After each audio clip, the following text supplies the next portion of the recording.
Hey, you're listening to the Road to a Billion podcast. I'm your host, Stefan Georgi, and I'm glad to have you with me here today. And my guest today, an amazing marketer and badass. She's a brilliant marketer. She's one of the smartest people I know. Earlier in her career, wrote many of the top internet marketing offers in places like Warrior Forum. She has launched a 7-figure beauty company called Eden Beauty that is doing really well. She is a super mom, an inspiration, a poet, and just an incredible person. I'm so excited for people who are attending to get to know better. So Laura, thank you for joining us on the show here. Thank you so much for having me and for that very kind introduction. That was awesome. Yeah, absolutely. No, I'm so thrilled. Laura, I guess I mentioned before the show started, Laura's background is like significantly better than mine. She's her background game's on point. Mine is like, I look like I'm in like a boiler room or something. But anyway, Laura, so let's start at the beginning. I mean, I met you in 2011 and, you were a copywriter and somebody at the table asked you what you did for a living. You said, I'm a writer. I asked what kind of writer because I liked writing and fancied myself to be an aspiring writer of sorts. And you said, I'm a copywriter. And I said, oh, a copywriter, that's so cool. Pulled out my original iPhone or whatever and Googled what's a copywriter because I didn't know. So at that point in 2011, how long had you already been copywriting for? About 3 years. Okay. Prior to that, I was working on and off. I had graduated college in 2008 with an economics degree. I thought I would become an investment banker because I wanted to make a lot of money. And in New York, where I went to school, if you wanted to make a lot of money, you became an investment banker. That's what you did. Of course, 2008, we had the economy crash and the housing bubble and all of that, subprime loans. Lehman Brothers disappeared and no investment banks were really hiring. So I took sort of any job that I could get. Here I am with this fancy, expensive degree, and I worked at Duane Reade Pharmacy. I worked behind a deli counter making egg sandwiches. And then I took a door-to-door sales job, which I think you said it was solar panels. It was actually a little bit different. It was trying to get people off of their main energy supplier and just to a different supplier. It was very strange, and it was commission only. And I would go to these business owners in the Bronx who would see me with my clipboard and they'd be like, get out, get out. Like, don't even begin to talk to me. So doing that, I learned a lot about the follow-up and a lot about releasing the kind of what Ed talks about, like the spiel of selling, being like everybody else. And it wasn't until one day at one store that I had been to like 4 times. I was tired. It was hot. It was like 100 degrees. I just go and I sit in one of their chairs out front. And I'm like, no, I'm not even here to talk to you about the energy thing today. And lo and behold, that was the day I closed him. It was like, okay, fine. Well, what is it? So I'll never forget that experience teaching me a lot about being a salesperson. Yeah. Let me ask about that because, like I have experience going door to door. I've talked, a lot of successful marketers have, and entrepreneurs have either done door-to-door sales or phone sales or both. I did both, right? I worked in a call center environment and I went door-to-door doing political fundraising and political canvassing and things like that. And you had your door-to-door experience as well. So why do you think, if you do, I think you do, like, why is door-to-door sales like valuable? Why is it, why does it, why is it kind of like, why does that maybe help to indicate that somebody will have success later on as a marketer or an entrepreneur? And then to that point of when you kind of actually did close that sale, why was it that when you weren't trying to sell them that you sold them, do you think? Yeah. So to your first question, I think there are a ton of reasons why door-to-door sales either culls who actually could be a marketer, an entrepreneur, salesperson, copywriter, because it forces you to have thick skin. You have to be able to take a no, and it gives you an outstanding experience directly listening to who your target is.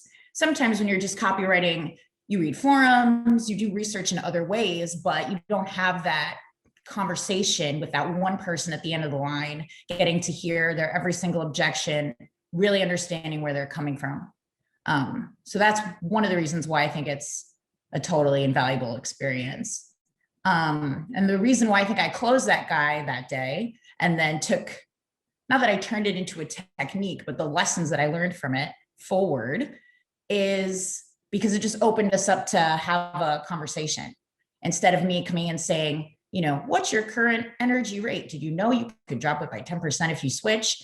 You know, it'd be like, okay, so what do you have for me? What is it really? And then we were able to just talk, and the pressure was off. I didn't care anymore about closing it. So I wasn't like, come on, like sign it, sign this, sign this. And he was able to let his defenses down. Because especially with small business owners, you know, they're very often like strapped and margins are tight. And it's a big decision for them to switch any sort of contract, buy anything new. So he was able to just be more chill about it, I think. Yeah, cool. That makes sense. Okay, so you're doing that. You're doing door-to-door sales in the Bronx. And this is after, getting an ecom degree from Columbia, which is hilarious because people think, oh, Columbia, I'm going to be set. And it's like, not necessarily. I still loved going there, but I know you did. I mean, it's amazing that you went, right? I mean, I fucking barely got into any colleges at all, but big smarty. But and it's saying, you know, that no one can take away from you. But how did you go from there to copywriting, right? How did you discover direct response copywriting? Yeah, so writing was always a passion of mine. I wrote poetry. I wrote a lot of nonfiction stories, philosophical pieces, stuff like that. And so it was always in the back of my head as something that I wanted to be a part of my life, and maybe, and I ideally earn money from in some way. With that on the back, you know, in the world, in the ether, and me having these lame jobs, right, that did not pay well. And here I was wanting to make a lot of money. I Googled the phrase, how to make money online. And that fateful night, was probably like 11 p.m. I started this search, changed my life forever, because I found the Warrior Forum, which was the first, or one of the first really big internet marketing forums of the day. People talked a lot about SEO, affiliate marketing, building an email list, ClickBank, and this thing called copywriting. And as soon as I learned what copywriting was, especially in this internet marketing space, I was like, oh yeah, I can do this, because I'm already a writer and I'm already a salesperson. I'm like, great, let's put those two things together and do it. So I would read other sales letters. And again, at that time on that forum specifically, these are people who want to learn how to make money online, right? So there were a lot of courses for sale on affiliate marketing. There were different WordPress plugins for sale to help you monetize your website, all of that stuff. And there was a subsection of the forum called Warriors for Hire. And that is where the copywriters and the designers and the coders would offer their services up.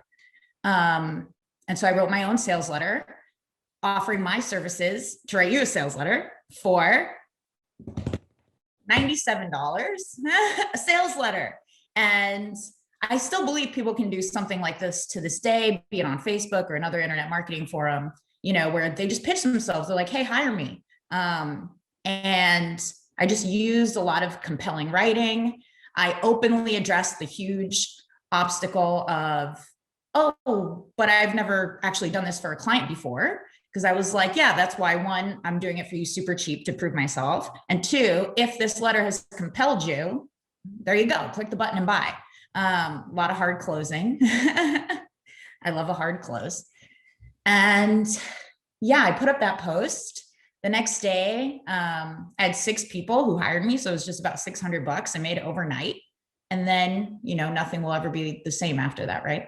And one of those letters went on to be #1 in ClickBank's business and investing category. My economics background probably helped a bit there, along with my desire, like me knowing the market of people who want to make more money. Yeah, and that was #1 in that category for 5 years. So yeah, I was a copywriter ever since. Since then, my business was referral based for like 6, 7 years. And yeah, a lot of people know how it goes from there. Well, I guess let's fast forward. The challenge is always like, how do you raise your rates, right? Like you talk about like, because even when I met you, you were charging like $1,000 or $2,000 sometimes, and that was like a big deal. It's easy for me to forget that now. I mean, I fortunately with mentoring a lot of copywriters, I kind of can stay grounded in that, but like, it was a big deal. I remember the first time I charged $497, the first time I charged $997, first time I charged $10,000 was like the craziest thing I'd ever done, right? And I know you had those challenges too, right? So like how did you go about kind of figuring out to raise your rates, and what were the challenges you faced there? I think that'd be interesting to hear. Yeah, I mean, you're right. It was such a big deal. And some of the challenges I faced were prospective clients saying to me, oh, like I can't afford it, or it's not in my budget, or it's too expensive. And I think there's so many factors that actually come into play for you as the copywriter to fix this problem. One, you have to be comfortable letting the prospective deal go. Like you just have to. There are like so many other deals right around the corner. But if you say yes to this shitty one, or one that's not working for you right now, then you're not going to get to those other ones. Two, you have to make sure you're in the right circles of people, the right circles of prospective clients who understand the value and who are already having some success, so that they have the budget to invest in this new project, or in this improvement on a project, or on this new asset, whatever it may be. Because I started with such a low price point, and I was on the Warrior Forum, where a lot of products that I wrote copy for were as inexpensive as $7, those clients are only going to have so much money to spend. But if I get in a circle of people who are selling higher ticket products, who have, 10 other offers that are already working, so they have more money to invest, that's going to be a totally different pool that I'm swimming in than this one pool. So you want to make sure you're swimming in the right pool for you. And then finally, I know something that you teach everybody in Copy Accelerator is about doing the math for a client, right? So that their investment in you is painted as exactly that, an investment and not a cost. So, if you do 20 sales a day at $100 average cart, that's going to make you this much money a day. And you've paid for me like day one, doing the math like that. So those three things, but I really think one of the most important ones and the hardest for people to actually follow through, but I promise it was a game changer for me, is saying no to the deal. Just saying, hey, if I find another writer who's a good fit for this, I'll be sure to connect you to, but I can't do it. Yeah. And it might feel like a blind leap of faith, but it's like, try it once, just try it once, see what happens. Yeah. I mean, I think another secret too, that kind of is that a lot of the time when you say no to somebody, right, because they start trying to haggle you on price or whatever, and then you're like, oh, I'll refer you to somebody else, then they immediately are like, well, no, whoa. Like, actually, I mean, can you go down like, like 3% or something that you frankly are okay doing, right? And then you may be like, okay, sure. I'd say about half the time you tell somebody like, oh, no, like I can't do it for that price. Like, and this is even for me at high like amounts, right? But like even back in the day, it was the same thing. Half the time they'd be like, fine, okay, fine, Yeah. I'll hire you. Yeah, that's true. And even if it's like a week or two later, it might not be that they're immediately like, oh, okay, fine, but you will have released it. And then lo and behold, they'll come back and be like, I found a way, to make this work. Yeah. Yeah, absolutely. And then another huge thing that I always did was anytime I did level up and I, hit that client goal, when I got my first 10K letter, my first 25K letter, I was like, okay, that's my new minimum. The market has decided. Like I'm never going backwards from there. So I think that'll be really helpful for people too. Like that's just a hard rule that you follow now. Okay, that's my minimum. Yeah, I love that. That's awesome. Yeah. So fast forwarding ahead, why did you decide to stop writing copy for clients? Pregnancy was a very large factor. So that was about a 1.5 year break that I took from any client work. And during that time, I conceptualized Eat and Beauty. So when I came back to work, it was on my own project and not doing stuff for clients anymore. And a big factor in the Eat and Beauty thing is, for writing for clients for over 10 years, you learn a shit ton about everything else that's involved in marketing and building a company and building a brand. Of course, not everything, and the lessons never stop. The city never stops being built. But I really wanted to apply all of the knowledge that I had gained over those years into something for me and something that my family, my daughter can be proud of too. Yeah, absolutely. And as you started, I mean, if Eat and Beauty, so I guess go ahead and I'd love if you could tell people what is Eat and Beauty, and and then what's been going on? What does the growth look like? What's the journey look like? What are the challenges and struggles you faced with it? And be as candid as you feel to be about everything. Sure, I'll be super candid. Yeah, we are a luxury skincare company that uses natural, vegan, cruelty-free ingredients. All of our formulations are targeted towards acne, dark spots, and hyperpigmentation and scarring. So we're really one of the few brands with natural ingredients that help with these issues. And we do that by promoting overall balance in the skin rather than stripping it. You don't have acne because you're dirty or because your hormones are out of whack. It's issues with the microbes on your face and all that. And we started officially in January of 2020. And just at the end of 2020, we did cross the 7-figure in revenue mark, at about 15% profit margin for the year. So for our first year in business, I was super duper proud of that. Right after that was all through Facebook media buying that I did. And then my Facebook ad account got shut down, and it was traumatic for sure. That lesson, I feel like the biggest lesson there is that any challenge that comes is an opportunity. It's even a guideline for you to pave the new road so that now you don't have that single road, that single point of failure.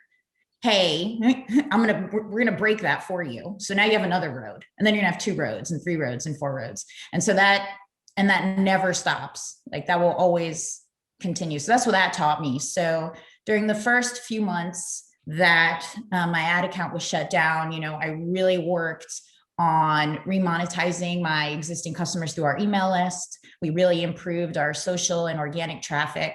And even now with the Facebook, ads back, first of all, those other roads are built. And now I'm also working on our affiliate marketing for traffic, our influencer marketing. So that again, more roads, like the road shut down forced me to build more roads. And ultimately I'm grateful for it. Now I know we have some questions in the Q&A, and we're definitely gonna get to those. And before we do that, Ed, do you have any questions for Laura? I do not. Really? Oh, well, in that case, someone more asking Laura more questions. I don't know. Let's talk about the challenges of being a mom and all the things you do and trying to grow Eat and Beauty. Because I mean, it's like you do have. Because I mean, it's such a good brand, and you're making sales, and you've got this stuff queued up, but you can only put so many hours a day into it. How do you balance those two things? With the business and the personal, I guess. I just try really hard. I don't think that I'm perfect at it. And I think if anybody can do it, especially if you're a wife and mom, if you could get space outside of the home and then you're able to spend, even if it's at Starbucks or whatever, at a coffee shop, and you could spend a few hours there, it's immensely helpful. Because if you're anything like me, like I could be in my office working, but if I hear Eden, like I'm off the road, my attention has shifted, and it's really like challenging over and over again to switch gears back to doing work on the computer. So even if you could just do 2 hours, like at a coffee shop, you're going to get so much more done, and you're going to feel so much more accomplished than those same 2 hours spent at home if your kid is at home. So do that more often. Let's go to the Q&As. Let's have some questions. What we got? Beautiful. All right. Well, we have, let's see here. First question here from Luca, one for Eat and Beauty. Which you kind of answered already, Laura. I guess maybe if you want to talk to the next steps part again, like what are you, so you have it up on ClickBank now, right? And you have a special offer on ClickBank and stuff like that. Yeah, so we launched a brand new, totally custom product, which is a probiotic for your skin, because your skin has a whole microorganism community, especially on your face. They're tiny mites that eat the oil that secretes in our pores. It's totally wild, and so many commercial products wreck that microbial population, just like antibiotics tend to do in our guts. So we created a probiotic for the skin. It's called Skin Win. And that offer specifically, we've just launched on ClickBank last week. So it's really fun for me to work sort of that new traffic source and create those connections with affiliate partners. And tests are going to be rolling out to that starting next week. So that is really exciting. I would love for SkinWin to become a hugely popular product. It's wonderful for both men and women. So it's our first really unisex product. And I think that could just get a lot of press, maybe end up in some retail stores. So that's what's all in the works there. Nice. Cool. Yeah, that question was posted early, but yeah, you kind of got into some of that stuff. So, but anyway, appreciate you guys, and it was fun hearing you guys talk. Thank you. Yeah. Thanks, Luca. Next up is a question from John about if Laura had any mentors. What's up, John? Hey, what's going on, y'all? How you doing? Doing good. This has been awesome to kind of hear y'all interacting on this stuff, and I love the story earlier of Laura was saying about how one of her very first sales letters was kind of a 5-year control. And I was just kind of wondering if you had any kind of big mentors when you were first getting started, or this is just all like self-taught stuff. Yeah, it's mostly self-taught. I've had like short-term mentors and mastermind groups, and I always try to look at what other people are doing and model after them. But in terms of copywriting, and I say this to a lot of people too, you really learn the most by doing it. So I'm a big believer in, if somebody says, but I've never written in financial or I've never written in health, like, well, there's only one way to get over that, and that's to do it. So, and if you could have the time away from your own work, if you maybe write a financial piece on spec, or if you do it just to do it, to have it in your portfolio, and you're able to spend a month away from it and then look at it with those fresh eyes as if you were reading somebody else's work, and then critique it really, really hard. Like give yourself inline comments, shoot a Loom video critiquing yourself like you would another letter. I just think that that's going to be some of the most invaluable experience you're going to get. So that's the sort of thing that I would do early on. Like for that letter, I read like the top 5, financial letters on ClickBank, broke down what I thought was good, modeled after that, added my own twist to it. I was really super into NLP, neuro-linguistic programming. So I used a ton of NLP tricks throughout the letter. I still love doing that, mostly because I find it so fun. And yeah, that was how I did it. That's awesome. Yeah, I hope that answer is helpful. Yeah, definitely. Thanks. Laura, what are a few examples of NLP tricks, or how could somebody incorporate NLP into their copy? Sure. A really simple one is I assume the sale and use the future tense. So I'll say things like, when you click the buy button below, you'll see our checkout page. You will fill out your order details. Imagine the stopwatch zooming left and right. And you can do that all throughout. So, when you read the 3-step self-assessment below, so that would be one that hypnotizes them into continuing to consume, your piece, as well as getting them to buy, painting the picture after the fact. When the package arrives at your door, you'll open it and smell it and love it. That's one of my favorites. Cool. Awesome. Ed, let's keep rocking with these questions. Keep rocking and rolling. All right, next up we got Federico. What's up? What's up, Fed? If he wants to come on or not. And if he doesn't, we can always just read it. But we'll get Fed one. Hey, what's up? Hey, hey. How you doing? I'm fine. So first off, sorry for bad English. You know it. Yeah. If you're cool for you, I just tell you my question and I quit my uh uh I don't know the word. So I just tell you my question, okay? Sure. Okay. Sorry. Yeah. Um, Great. what's the best part of being offer owner to you, Laura? You are a successful woman, so I just this is my question. All of it. Honestly, I love all of it. I love writing the copy for my own products. I love building the user experience, thinking about packaging, delivery times, post-purchase, follow-up.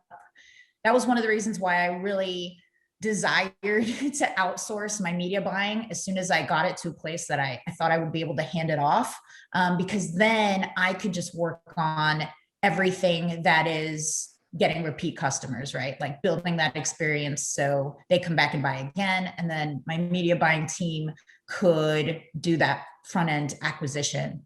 I really love that part of it.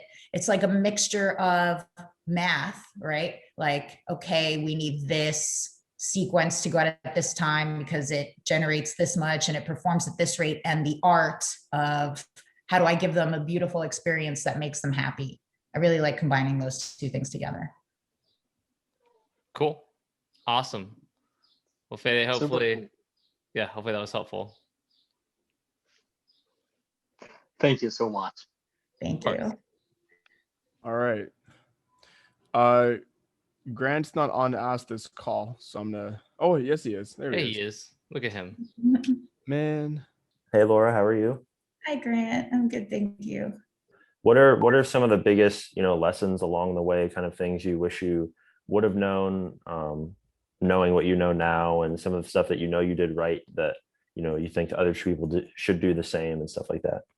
Yeah, I mean, there's so many lessons and they're constant. I think being a sponge, and not being rigid in what you expect to happen will help you tremendously, because there are always going to be surprises. Like, again, I thought at the end of last year, I'm like, okay, we're humming, I got this. And then overnight, I have no traffic. I had scaled up like my customer support team, like my project management team. I made all these hires, and then all of a sudden my revenue drops by 75% and I can't support that. So that was a painful experience. But if I was so rigid, I mean, I might have quit, who knows? But since I understand that, and I still have to digest it. Of course, it still hurts. But since I understand it, I'm part of these communities with these other business owners. I learned through them that this is all just a part of the process. And again, those setbacks are giving me opportunities to build a more robust business. So since I'm able to have that mindset, even though there are moments of pain and tears and agony, I'm able to keep going. Yeah, I would say that that's one of the most important things, because you never know what something is going to be.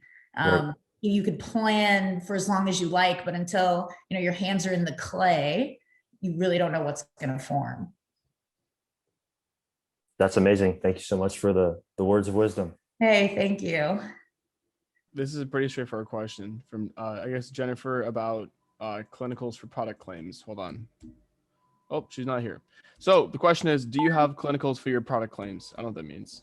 Like clinical trials, I assume. So yeah, so some of our ingredients have had clinical trials done on them, and some of my formulators and suppliers will provide me like every study that's ever been done on any ingredient that they include in my product. But we at Eat and Beauty have not conducted any of our own clinical trials now. yeah, which is pretty common. I mean, eventually you may get there, but like, yeah, I don't know, especially with skincare. But a couple of the people, like I know, is it not Vox? Is it Vox? Was the one that does like the Aurora? which is one that gives you like gnarly, like they're so in depth with all of their like sort of like studies, and they have like a team of expert formulators who like sort of Oh yeah, Vora. yeah, Vora, yeah, they really are The hard. ORA, they're amazing to work with. Yeah, they're super cool. All right, Chad's got a question about the skincare niche. Hey, Laura, with your niche, I'm guessing you're clearly passionate about it, but if it had not been a proven niche, would you have still entered it? I like to think so, because I really believe that anything is a niche. I mean, I would talk about how I love business so much that I don't care what it is. I was like, I could build a button business. And then the more times I said button business, I was like, you could source these cool rocks and gems to make buttons. You could talk about upcycling shirts by changing the buttons. And then I had all these crazy ideas for a button business. And I could totally see, like, yeah, it'd be a micro niche, but if you own the micro niche, like, hey, that's great. You know, wooden watches are a niche, like, right? Yeah. Grant said custom buttons would be dope. I mean, I think so. Yeah. You could design your own buttons, do a whole print on demand button thing. Does that answer your question? Yeah, it does. It does. I'm just kind of in limbo right now, and I feel drawn to certain things. And I wouldn't say they're big niches or proven niches, or I don't even know how I would describe them. But I do think that if you're pulled towards something, there's a reason. I do appreciate that perspective. Yes, absolutely. You being pulled to it. I forget the etymology of the word enthusiasm, but it basically means that your energy towards something is enough, is the reason that you should pursue it. That's like the Greek breakdown of the word. So what niches are you feeling this pull towards? For me, it would be jujitsu. And there's a few ideas that I had. They're not well fleshed out ideas, but I know that, as you said, if you're pulled towards something, there's probably something there. So do I trust my instinct, or do I temper that instinct with wisdom of people who have, been in the trenches of business?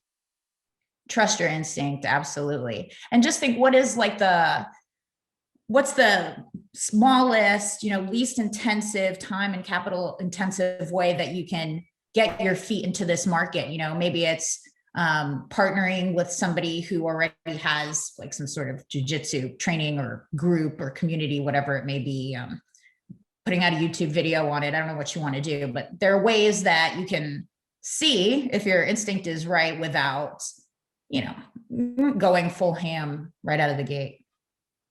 Yeah, the idea that I had this morning was a journal. There's a few ideas that I've had in the past that I think would work. With jujitsu, it's a very small community. It is growing. I don't want to step on if I can work with people rather than compete against them, I think that would be ideal. Mm-hmm. But make no mistake, I'm no stranger, and I'm not afraid to compete as well. So I think that would be the easiest thing to do. Yeah, that's very cool. I think, is it Carlos Redelich who has a big jujitsu Facebook group, I think? Do you know Carlos Redelich? I could connect you to him afterwards. Yeah, I would appreciate that. I haven't heard the name. Oh yeah, wonderful. He's a good copywriter also. So done. I'd be happy to do that. Cool. Sweet. That makes connections on RTV. Perfect. Ed, what else we got? We got Gurleen up next. Gurleen. About mindset issues with business. Gurleen, what's up? Hey guys, what's up? How you doing? Hi, my darling. I feel like I haven't been on here forever. No, we've been missing you. Okay. Gotta bring out the big guns to get you back, That's funny. Yeah. My question is just, as a mindset issues, but basically, how do you deal with any frustrations or self-doubt or feelings of like, I don't know, unease or lack of confidence? Like you don't feel like you know what you're doing when it comes to your business. Assuming you've felt that way before. Yeah, I mean, I have felt that way before. I feel that way frequently. So the first thing I want you to know is that we all feel that way. I think everybody feels that way, and giving yourself some space and time to let yourself have that emotion It's always good to check your priorities. Like, what is my ultimate goal out of this business, out of this partnership? What is it that I really want? Is this trial or tribulation actually getting me towards that? Because it often is in some way. It's showing up for you to figure it out and to fix it so that you can ultimately be better. And then occasionally that problem will be an indicator, hey, it's time to stop, it's time to pivot, it's time to change. But you don't know until you really give it the space and time and take it seriously. I wouldn't say, oh, I'm frustrated, like repress it. Try to analyze it and figure out why is that happening. Okay. And is that specifically what you do? Like, are these the steps that you do? I'm just curious. Yeah. Yeah, that's pretty much exactly what I do. I mean, I think I could do it even more. I think if maybe I took the time to journal about it, spend 5-10 minutes a day, kind of living in that space, working through my frustrations, the root cause, what I can do about it. If I put something like that down on paper every day or a few days a week for 5 to 10 minutes, I think it would help me a ton. I might start doing it. So thank you. Cool. Awesome. All right. Thanks, Laura. Sweet. And then we got that one last one from Helen. I know she can't come on, but if you want to read it out. I'll read it out. So Helen says, Laura, I'm a mother of an 8-month-old. I often find myself overwhelmed taking care of her, keeping up with chores. I want to write copy, but I fear not being able to meet client expectations or due dates. Do you have advice on juggling a business and raising Eden? Absolutely. I have a couple different thoughts about that. So one, any opportunity that you get for you to set the deadline, say, I'll have it for you in 3 weeks, just set one that is a bit further out than what you would expect. Give yourself more time. Usually there's so many clients who'll be like, yeah, that's a totally fine turnaround time. But the caveat to that is that there's something called Pareto's principle, which is like, it'll always fit the time. So if you give yourself 3 weeks, you'll take 3 weeks. If you give yourself 2 weeks, you'll take 2 weeks. Like gas in a chamber will always fill the chamber, right? So that's how it works with your time. If you're serious about meeting your deadlines, you'll get it done. And so I know that so many freelance copywriters struggle with meeting deadlines, but I have to tell you, it was a huge key to my success as a freelancer, was delivering beautiful work on time. And by beautiful, I mean visually beautiful in the Word document, subheadlines, text decoration, graphic, like tips for what graphical elements should go in which places, what color the buy button should be. Like that, the day it was due or the day before, there'll be clients who haven't even read the letter, but because I turned it in on time, have hired me for the next one. So don't underestimate how important it is to simply turn in your work on time. And if you prioritize that, I believe that you will get it done. If you have to let your baby nap for an extra 30 minutes for you to get it done, that is fine. If you got to put them in the bouncer chair for an extra 30 minutes, that's also fine. Yeah, cool. We'll wrap it up. So thank you so much to my amazing guest for joining us. Laura, it was amazing having you.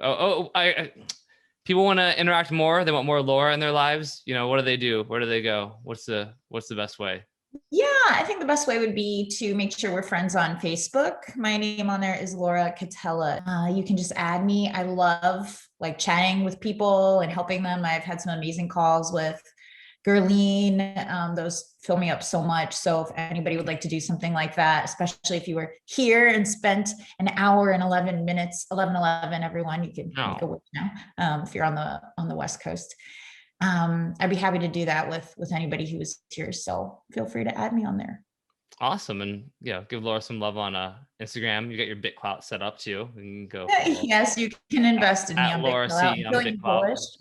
Yeah. I think I'm going to start sharing more pictures of trees on there. Yeah, I think trees are really just the next wave. That's the trees are just really hot right now. But anyway, so thank you so much, Laura. For everyone else, that wraps it up.